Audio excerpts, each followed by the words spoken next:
నమస్తే, welcome to 95 news. ముందుగా బులెటిన్లో హెడ్లైన్స్ చూద్దాం. టీపీసీసీ అధ్యక్షుడు రేవంత్ రెడ్డిని కలిసిన ఎంఆర్పీఎస్ ఎంఎస్పీ నేతలు. పార్లమెంట్ సమావేశాల్లో ఎస్సీ వర్గీకరణ అంశాన్ని ప్రస్తావిస్తామని హామీ. రంగారెడ్డి జిల్లా కేశంపేట్ మండలం ఆల్వాల్ గ్రామానికి చెందిన విద్యార్థుల రాస్తారోకో. పాఠశాలకు వెళ్లే సమయంలో బస్సు సౌకర్యం కల్పించాలని డిమాండ్.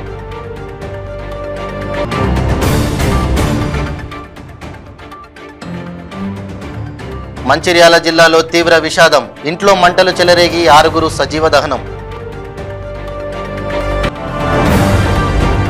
ఆత్మహత్యకు సిద్ధమైన వ్యక్తి ప్రాణాలను కాపాడిన నల్లగొండ 2 టౌన్ పోలీసులు. సెల్ఫీ వీడియో తీసుకుని స్నేహితులకు షేర్ చేయడంతో తప్పిన ప్రాణాపాయం. ఇక బులెటిన్లో డీటెయిల్స్ చూద్దాం. టీపీసీసీ అధ్యక్షుడు రేవంత్ రెడ్డిని ఎంఆర్పీఎస్ ఎంఎల్పీ నేతలు కలిశారు. ఎస్సీ వర్గీకరణపై కేంద్రం వైఖరిని పార్లమెంట్లో ఎండగట్టాలని కోరారు. వర్గీకరణకు చట్టబద్ధత కల్పించేలా ప్రభుత్వంపై ఒత్తిడి తేవాలని విజ్ఞప్తి చేశారు. రేవంత్ మాట్లాడుతూ కాంగ్రెస్ పార్టీ తరపున పార్లమెంట్లో వర్గీకరణపై ప్రశ్నిస్తామని అన్నారు. పార్టీ నేతల్లో ఎవరికి అవకాశం ఇచ్చినా పార్లమెంట్ సమావేశాల్లో ఈ అంశాన్ని ప్రస్తావిస్తామని హామీ ఇచ్చారు.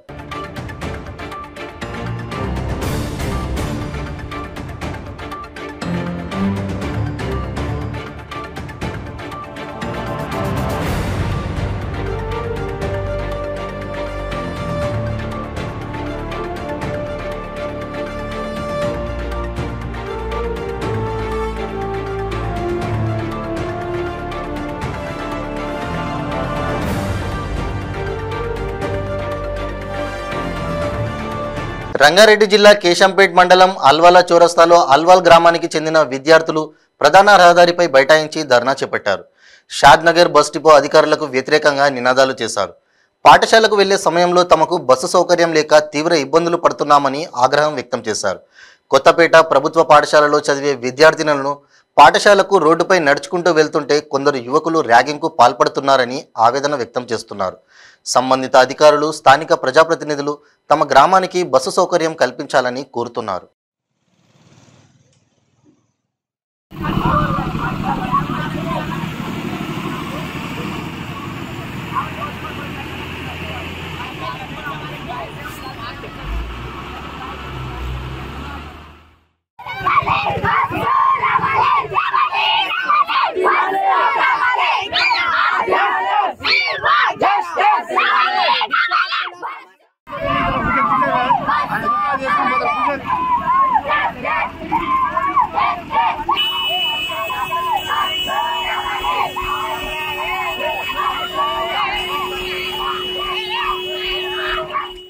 మంచిర్యాల జిల్లాలో తీవ్ర విషాదం చోటు చేసుకుంది. ఓ ఇంట్లో ఘోర అగ్ని ప్రమాదం జరిగింది. మంటలు చెలరేగి 6 సజీవ దహనమయ్యారు. ఇంట్లో నిద్రిస్తున్న చిన్నారులతో పాటు 6 మంటల్లో కాలి బూడిదయ్యారు. ఈ ఘటన మందమర్రి మండలంలోని వెంకటాపూర్లో చోటు చేసుకుంది. మంటలు చెలరేగడంతో చుట్టుప్రక్కల ఉన్న స్థానికులు ఫైర్ సిబ్బందికి సమాచారం ఇవ్వడంతో హుటాహుటిన ఘటనా స్థలానికి చేరుకున్న ఫైర్ సిబ్బంది మంటలను అదుపులోకి తీసుకువచ్చారు. ప్రమాద స్థలానికి చేరుకున్న పోలీసులు కేసు నమోదు చేసుకుని దర్యాప్తు చేస్తున్నారు.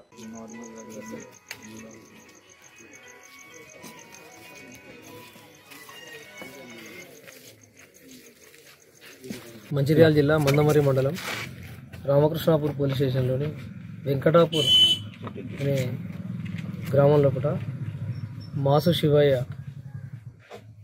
ఎస్సీ ఫ్యామిలీ, అతని భార్య పద్మ వీళ్ళు ఇద్దరు కూడా ఇక్కడ వాళ్ళ ఇంట్లో ఉంటున్నారు. వాళ్ళ ఇంటికి ఒక 2 days బ్యాక్ ఈ పద్మ వాళ్ళ అక్క కూతురు మౌనిక వాళ్ళ 2 పిల్లలు కూడా వచ్చారు. ఇంకా వీళ్ళతో పాటు వీళ్ళకి సంబంధించినటువంటి శాంతయ్య అని ఇంకొకతను కూడా ఇదే ఇంట్లో ఉంటున్నాడు. టోటల్ 6 ఇంట్లో ఉన్నాడు తెలుస్తుంది. రాత్రి 12-12:30 మధ్యన ఈ అన్ని మంటలు చెలరేగి ఇల్లు కాలిపోతున్నట్టు పక్క వాళ్ళు ఉన్నటువంటి నైబర్స్ చూసి వాళ్ళు విలేజ్లోకి ఇన్ఫార్మ్ చేసి తర్వాత పోలీస్కి ఇన్ఫార్మ్ చేయడం అనేది చూసేవారు కూడా ఇల్లంతా కాలిపోయినది.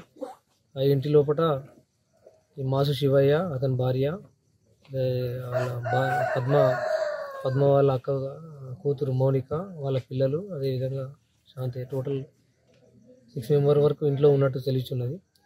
ఇంట్లో కూడా అందరు కూడా కాలిపోయారు. ఇది ఎలా జరిగింది అనే దాని మీద దర్యాప్తు చేస్తూ ఉన్నాం. ఎలక్ట్రిక్ షాక్ లేకపోతే ఇంకా బయట నుంచి ఏమైనా జరిగిన దాని మీద పూర్తిగా దర్యాప్తు చేసేసి సమాచారం. ఆత్మహత్యకు సిద్ధమైన వ్యక్తి ప్రాణాలను నల్లగొండ 2 టౌన్ పోలీసులు చివరి నిమిషంలో కాపాడారు. బ్రాహ్మణ వెల్లెల గ్రామానికి చెందిన శ్రీను కుటుంబ కలహాలతో ఆత్మహత్యకు సిద్ధమయ్యాడు. రైల్వే ట్రాక్పై సెల్ఫీ వీడియో తీసుకుని స్నేహితులకు షేర్ చేయడంతో వారు వెంటనే పోలీసులకు సమాచారం చేరవేశారు. దీంతో వెంటనే స్పందించిన పోలీసులు మొబైల్ సిగ్నల్ ఆధారంగా లొకేషన్ ట్రేస్అవుట్ చేసి శ్రీనును కాపాడి కుటుంబ సభ్యులకు అప్పగించారు. ట్రైన్ వచ్చే నిమిషం ముందు ప్రాణాలు కాపాడడంలో ఎస్ఐ రాజశేఖర్ రెడ్డి తీసుకున్న చొరవకు స్థానికుల నుండి ప్రశంసల జల్లు కురుస్తోంది.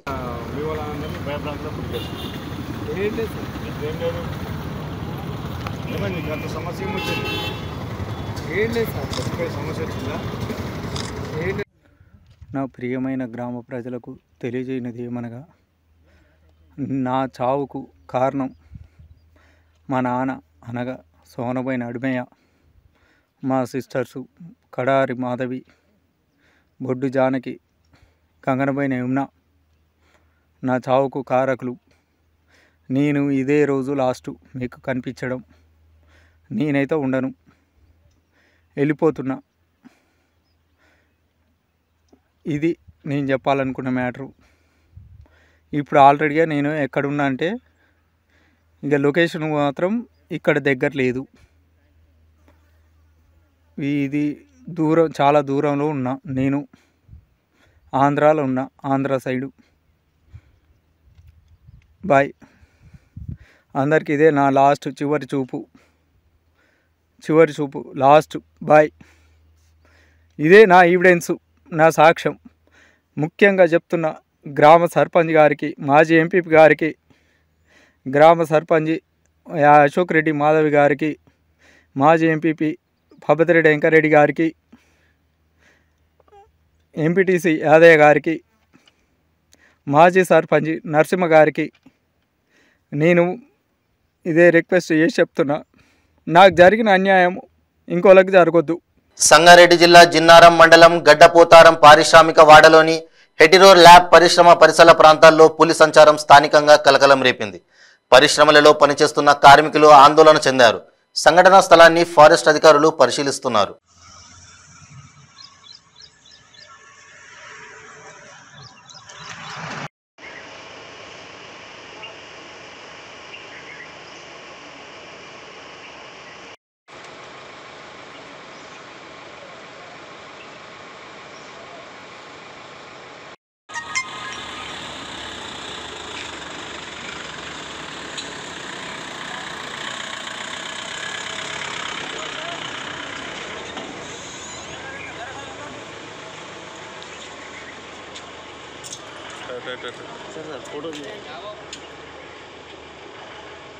సీఎం జగన్మోహన్ రెడ్డి జన్మదినాన్ని పురస్కరించుకుని శ్రీకాళహస్తి దేవస్థానం చైర్మన్ అంజూరు తారక శ్రీనివాసులు ఆధ్వర్యంలో మెగా రక్తదాన శిబిరం నిర్వహించారు. ఎమ్మెల్యే మధుసూదన్ రెడ్డి సారథ్యంలో జగనన్న జన్మదిన వారోత్సవాలు పేదల సంక్షేమం కోసం నిర్వహిస్తున్నామని దేవస్థానం చైర్మన్ అంజూరు శ్రీనివాసులు అన్నారు.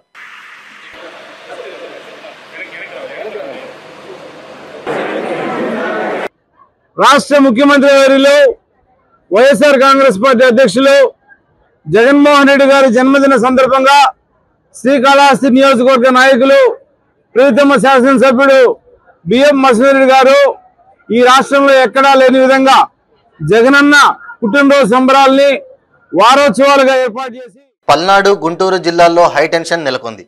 మాచర్ల ఘటనతో టీడీపీ నేతల ఇళ్ల దగ్గర పోలీస్ పహారా కాస్తున్నారు. గుంటూరులోని మాజీ మంత్రి నక్క ఆనంద్ బాబు, మాజీ ఎమ్మెల్యే ధూళిపాల నరేంద్ర, జీవి ఆంజనేయులు ఇళ్ల దగ్గర పోలీసులను మోహరించారు. కీలక నేతల కదలికలపై పోలీసుల ప్రత్యేక దృష్టి సారించారు. ఎట్టి పరిస్థితుల్లో ఎస్పీ ఆఫీస్కు వెళ్లి తీరుతామని టీడీపీ నేతలు స్పష్టం చేస్తున్నారు. సత్తెనపల్లిలో టీడీపీ నేత కోడెల శివరాం హౌస్ అరెస్ట్ చేశారు. చెలో మాచర్లకు కోడెల పిలుపునిచ్చారు. కోడెల కార్యాలయానికి టీడీపీ కార్యకర్తలు చేరుకున్నారు. కోడెల కార్యాలయం దగ్గర పోలీసు బందోబస్తు చేశారు. మాచర్లలో దాడులతో పాటు చోరీలకు వైసీపీ శ్రేణులు తెగబడుతున్నాయి. పావని అపార్ట్మెంట్లో టీడీపీ నేతల ఇల్లు ధ్వంసం చేశారు. ఓ ఇంట్లో 1,00,000కు పైగా నగదు, బంగారాన్ని వైసీపీ శ్రేణులు దోచుకెళ్లారని చెబుతున్నారు. తమ జీవితంలో ఇలాంటి దుర్మార్గాలను చూడలేదని బాధితులు ఆవేదన వ్యక్తం చేస్తున్నారు. మాచర్లలో వైసీపీ కార్యకర్తలు రెచ్చిపోయారు. గుంపులుగా విడిపోయి కర్రలతో హల్చల్ చేశారు. టీడీపీ కార్యకర్తల దుకాణాలు, వాహనాలపై దాడికి దిగారు. రింగ్ రోడ్డు సెంటర్, రైలు గేటు వద్ద వాహనాలకు నిప్పంటించారు. టీడీపీ సానుభూతి పరుల ఇళ్లను చుట్టుముట్టారు. మాచర్లలో బ్రహ్మారెడ్డి తన కార్యాలయంగా, నివాసంగా వాడుకుంటున్న భవనాన్ని లక్ష్యంగా చేసుకున్నారు. మాచర్ల పట్టణంలో 144 సెక్షన్ విధించారు. పోలీసులు ఆర్టీసీ బస్సులను నిలిపివేశారు. పట్టణంలో భారీగా పోలీస్ బలగాలు మోహరించారు. మాచర్ల పట్టణంలో కర్ఫ్యూ వాతావరణం నెలకొంది.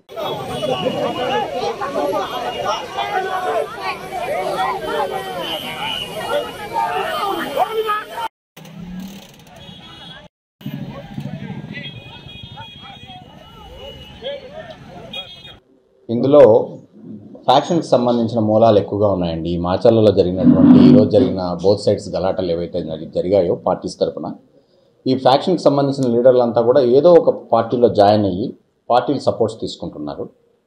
ఇందులో భాగంగానే ఎవరైతే వెల్దుర్తి మర్డర్ కేసెస్లో మాచర్ల చుట్టుపక్కల విలేజెస్లో ఉన్న మర్డర్స్ చేసిన తర్వాత అక్కడ రెండు పార్టీలకు సంబంధించిన వాళ్ళు కొంతమంది మాచర్లకు వచ్చి ఉంటున్నారు. ఈ ఇన్ఫర్మేషన్ మీద అర్లీ మార్నింగ్ ఒక మంచి కార్డినెన్స్ సెర్చ్ కూడా పెట్టడం జరిగింది. బట్ ఈ కార్డినెన్స్ సెర్చ్లో వెపన్స్ కానీ అలాంటి దొరకలేదు. కానీ మనుషులు ఎవరైతే మైగ్రేట్ అయినారో అక్కడి నుంచి కొన్ని విలేజెస్ నుంచి వచ్చి మాచర్లలో ఉంటున్నారో వాళ్ళందరూ కూడా ఉన్నారు. దానివల్ల మనం కార్డినెన్స్ సెర్చ్ కంప్లీట్ చేసాం మార్నింగ్ 8 లోపల. దీని తర్వాత బాధుడే బాధుడు ఆ ప్రోగ్రాం తర్వాత ఇదేం కర్మ అనే ప్రోగ్రాంను చేపట్టడం జరిగింది. ఆ పార్టీలో దాంట్లో భాగంగా కొంతమంది రెచ్చగొట్టే ప్రయత్నం చేశారు. రెచ్చగొడుతూ ఒక వర్గం పైన రాళ్లతో దాడి చేయడం జరిగింది. దాని తర్వాత ఒక వర్గం తిరగబడి మళ్ళీ ఇంకొక ప్రతిదాడి చేయడం జరిగింది. ఈ 2 దాడులు కూడా ఏ కోణంలో చూసుకున్నా కూడా రాజకీయ పరంగా కేవలం అలుముకున్నాయే తప్ప 20-30 సంవత్సరాల నుంచి కొనసాగుతున్న ఫ్యాక్షన్కి నిదర్శనమే తప్ప ఇది ఎక్కడా కూడా పొలిటికలైజ్డ్ కాదండి. ఈ 2 ఇష్యూస్ని మేము కంట్రోల్ చేసాం. ఆల్రెడీ 144 సెక్షన్ ఇంపోజ్ చేసాం. పార్టీస్ని మొబిలైజ్ చేసాం. మా కంట్రోల్లోనే ఉంది సిటీ మొత్తం. మేము కూడా దాన్ని ప్రత్యక్షంగా పర్యవేక్షించడానికి మేము కూడా బయలుదేరి వెళ్తున్నాం. Thank you very much. Thank you. తీసుకుంటున్నాం. మొదలైంది. కేసెస్ కూడా బుక్ చేస్తున్నాం, రైటింగ్ కేసెస్ బోత్ సైడ్స్. ఎవరెవరైతే ఇన్వాల్వ్ అయినారో ఈ 2 ఇష్యూస్లలో ఎవరిని కూడా వదిలిపెట్టకుండా ప్రతి ఒక్కరిని కూడా మేము అరెస్ట్ చూపిస్తాము. మార్నింగ్ లోపలే ఇది కంప్లీట్ చేద్దామని బయలుదేరుతాం. చిత్తూరు జిల్లా నగరిలో జగనన్న క్రీడా సంబరాలలో భాగంగా 8 జిల్లాలకు సంబంధించిన జోనల్ స్థాయి కబడ్డీ పోటీలను ప్రారంభించారు. నగరి డిగ్రీ కాలేజ్ మైదానం నందు జోనల్ స్థాయి కబడ్డీ పోటీలను నగరి మున్సిపల్ చైర్మన్ నీలమేఘం టాస్ వేసి ప్రారంభించారు. ఈ పోటీలలో చిత్తూరు, తిరుపతి, నంద్యాల, కడప, సత్యసాయి, అనంతపురం, అన్నమయ్య, కర్నూలు జిల్లాలకు చెందిన క్రీడాకారులు పాల్గొన్నారు.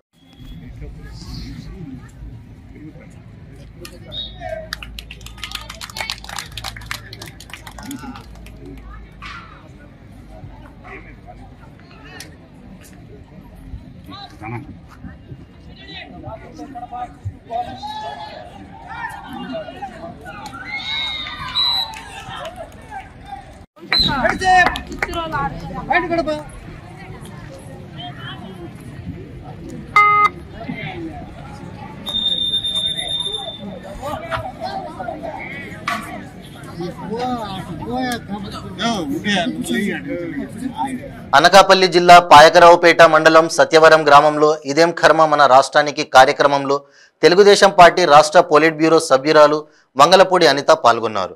అనిత సమక్షంలో సత్యవరం గ్రామానికి చెందిన పలువురు నేతలు తెలుగుదేశం పార్టీలోకి చేరారు. అనిత మాట్లాడుతూ ఈ సైకో పాలన పోయి సైకిల్ పాలన రావాలని అన్నారు. రాష్ట్రంలో ఏ ఒక్కరికి జగన్ న్యాయం చేయలేదని అనిత ఆరోపించారు. కాపులకు సైతం న్యాయం చేయలేదని, మహిళలు, పిల్లలు కూడా ఇదేం కర్మ అంటూ తల కొట్టుకునేలా జగన్మోహన్ రెడ్డి చేశాడని అనిత ఆరోపించారు. మామూలుగా చచ్చిపోతే 2 లక్షల రూపాయలు చంద్రన్న బీమా. ఇంట్లో ఎంతమంది చనిపోయితే అంతమందికి కూడా ఎవరు ఒకరికి ఇచ్చి చేతులు దులుపుకోలే చంద్రబాబు నాయుడు గారు. అదే విధంగా వ్యాక్సిన్ లో చచ్చిపోతే 5 లక్షల రూపాయలు ఆ ఇంటికి 10వ రోజే అకౌంట్ లో పడిపోయే సందర్భం. ఈ రోజు మధ్యవర్తులు ఎవరు ఉండేవారు కాదు. ఈ రకంగా చంద్రన్న బీమా దగ్గర నుంచి అదే విధంగా ఈ రోజు పెళ్లి కానుక ఒక ఆడబిడ్డకి ఆ పెళ్లి జరిగితే 20,000 రూపాయలు తీసుకొచ్చి 25,000 రూపాయలు, ఎస్సీ వాళ్ళకైతే 50,000 రూపాయలు తీసుకెళ్లి చేతిలో పెడితే మనోడు చెప్పాడు, ముద్దులు పెట్టుకుంటూ తలలు నిమురుకుంటూ నడుచుకుంటూ వెళ్ళాడు కదా. మన అదృష్టం ఏంటంటే మన వైపు రాలా పాదయాత్ర కాస్త అటువైపు వెళ్తూ అన్నాడు, పెళ్లి కానుక రూపాయి కాదు, 2 రూపాయలు కాదు, 1,00,000 రూపాయలు ఇస్తా అన్నాడు. మాట్లాడితే మాట తప్పుడు మడమ తెప్పుడు, మాట తప్పుడు మడమ తెప్పుడు అంటాడు. మరి 3.5 సంవత్సరాల కాలం అయింది. ఈ 3.5 సంవత్సరాల కాలంలో రాష్ట్రంలో ఎవడు పెళ్లిళ్ళే చేసుకోలేదా? లేక పెళ్లిళ్ళే అవ్వలేదా? ఒక్క అమ్మాయికైనా తీసుకొచ్చి ₹1 ఈరోజు పెళ్లి కానుక నిమిత్తం ఇవ్వడం జరిగిందా? ఆఖరికి కోర్టులో పడేస్తే తెలుగుదేశం పార్టీ నాయకులు మా దగ్గర డబ్బులు లేవు. ఎందుకు డబ్బులు లేకపోవాలి? మద్యం మీద వచ్చే డబ్బులు ఎంత ఈరోజు? కేవలం ఎక్కడ కూడా దొరకని బ్రాండ్లు. నేను అమ్మాయి అయ్యండి ఎందుకు మేడం బ్రాండ్ల గురించి మాట్లాడుతున్నారని మీరు అనుకోవచ్చు. ఇది తప్పుగా నేను ఆలోచించట్లే. ఎందుకనంటే ఈ రోజు అందులో పెద్ద మోసం దాగుంది. ఈరోజు మీరందరూ కూడా తెలుసు, ఈ రోజు మన రాష్ట్రంలో దొరుకుతున్న ఏ బ్రాండ్ కూడా పక్కన తెలంగాణ రాష్ట్రంలో దొరకదు, పక్కన ఒరిస్సా రాష్ట్రంలో దొరకదు. కేవలం ఇక్కడే. ఇంతకు ముందు మద్యపాన నిషేధం చేసేస్తాను, ఎట్టి పరిస్థితుల్లో మద్యం అనేది ఉండదు అని చెప్తే ఆడాలందరూ పొలం వేసేసారు, ఓట్లు వేసేసారు. ఈ రోజు ఆ మద్యపాన నిషేధం పక్కన పెట్టేయండి, కొత్త బ్రాండ్లు తీసుకొచ్చి ₹90 క్వార్టరేనా, ₹90 అంటారు, క్వార్టరేనా చెప్పండరా, రూపాయలకు ₹52 పెద్ద కరెక్ట్గా చెప్తున్నాడు. ఇంతకు ముందు ₹52 ఉండేదట, ఇప్పుడు ₹120 అయిందట. అంటే దగ్గర డబల్ రేట్లు. నేనేమంటానంటే తమ్ముడు మీరందరికీ నా మాట అర్థమవుతుందని సంగతి తెలుస్తుంది. మరి మద్యం ద్వారా ఇంత డబ్బులు వస్తున్నాయి కదా, డబ్బులు లేవని ఎందుకు అంటున్నాడు? ఇంతకు ముందు గవర్నమెంట్ కన్నా ఈ రోజు మద్యం ద్వారానే విపరీతంగా డబ్బులు. దక్షిణ అయోధ్యగా పేరుగాంచిన భద్రాచలం పట్టణాన్ని 3 గ్రామ పంచాయతీలుగా విభజించడాన్ని వ్యతిరేకిస్తూ సిపిఎం పార్టీ భద్రాచలం బంద్కు పిలుపునిచ్చింది. దక్షిణ అయోధ్యగా పేరుగాంచిన భద్రాచలం పట్టణం ఇప్పటికే పాలకుల నిర్లక్ష్యం వలన తీవ్రంగా నష్టపోయిందని, మరలా ఇప్పుడు రాష్ట్ర ప్రభుత్వం భద్రాచలాన్ని 3 గ్రామ పంచాయతీలుగా విభజించడాన్ని వ్యతిరేకిస్తూ సిపిఎం పార్టీ రాష్ట్ర కమిటీ సభ్యులు మచ్చా వెంకటేశ్వర్లు 19వ తేదీన సోమవారం భద్రాచలం బంద్కు పిలుపునిచ్చారు.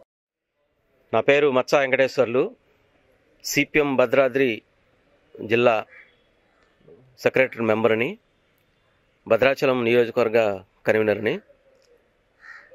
నిన్న తెలంగాణ రాష్ట్ర ప్రభుత్వం నుండి భద్రాచలాన్ని 3 ముక్కలు చేస్తూ 3 గ్రామ పంచాయతీలుగా నిర్ణయం చేసినట్టుగా పత్రికల్లో వార్తా కథనాలు వచ్చాయి. దీన్ని సిపిఎం పార్టీగా మేము వ్యతిరేకిస్తున్నాం. కారణం ఏంటంటే ఇప్పటికే భద్రాచలం నియోజకవర్గాన్ని 3 ముక్కలు చేసి రాసికి రంపానికి రాకుండా చేసినటువంటి పరిస్థితి ఓ పక్క ఉంది. ఇప్పుడు 90,000 జనాభా కలిగినటువంటి భద్రాచలం పట్టణాన్ని గతంలో మున్సిపాలిటీ అనేది పక్కన పెట్టేసి ఇప్పుడు గ్రామ పంచాయతీ, ఆ గ్రామ పంచాయతీలో కూడా 3 ముక్కలు చేసి చిన్నాభిన్నం చేసినటువంటి పరిస్థితి కనపడుతుంది. ఇది సరైంది కాదు. ఇప్పటికే పాలన వ్యవస్థ అస్తవ్యస్తంగా ఉంది, చిన్నాభిన్నంగా ఉంది. మండల కార్యాలయాన్ని తీసేశారు. ఆ రకంగా నష్టం చేసినటువంటి ప్రభుత్వం మళ్ళీ తిరిగి ఇప్పుడు ఉన్నటువంటి భద్రాచలం ప్రజలని, భద్రాచలం గ్రామాన్ని 3 ముక్కలు చేసి 3 గ్రామ పంచాయతీలుగా చేస్తున్నారు. ఇది సరైంది కాదు, ఒకటిగానే ఉండాలా. అప్పుడు దీనికి మేజర్ గ్రామ పంచాయతీగా ఒక సపరేటు స్పెషల్గా దీన్ని చూసి నిధులు కూడా ఆ రకంగా ఇవ్వటం ద్వారాగా భద్రాచలం పట్టణం, రామాలయం, దీనికి ఉన్నటువంటి చారిత్రక నేపథ్యం అంతా కూడా ఉపయోగంలోకి వస్తుంది, వినియోగంలోకి వస్తుంది అని చెప్పేసి మేము ప్రభుత్వాన్ని డిమాండ్ చేస్తున్నాం. బులెటిన్ ముగించే ముందు హెడ్లైన్స్ మరోసారి. టీపీసీసీ అధ్యక్షుడు రేవంత్ రెడ్డిని కలిసిన ఎంఆర్పీఎస్ ఎంఎస్పీ నేతలు, పార్లమెంట్ సమావేశాల్లో ఎస్సీ వర్గీకరణ అంశాన్ని ప్రస్తావిస్తామని హామీ.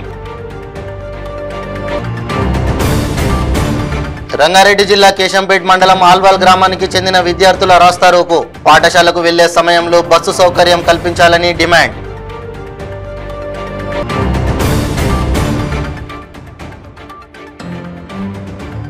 మంచిర్యాల జిల్లాలో తీవ్ర విషాదం, ఇంట్లో మంటలు చెలరేగి 6 సజీవ దహనం. ఆత్మహత్యకు సిద్ధమైన వ్యక్తి ప్రాణాలను కాపాడిన నల్లగొండ 2 టౌన్ పోలీసులు, సెల్ఫీ వీడియో తీసుకుని స్నేహితులకు షేర్ చేయడంతో తప్పిన ప్రాణాపాయం. ఇవి బులెటిన్ అప్డేట్స్. మరిన్ని అప్డేట్స్ కోసం చూస్తూనే ఉండండి 95 న్యూస్. ప్రతిక్షణం ప్రజాక్షేమం కోసం. నమస్తే.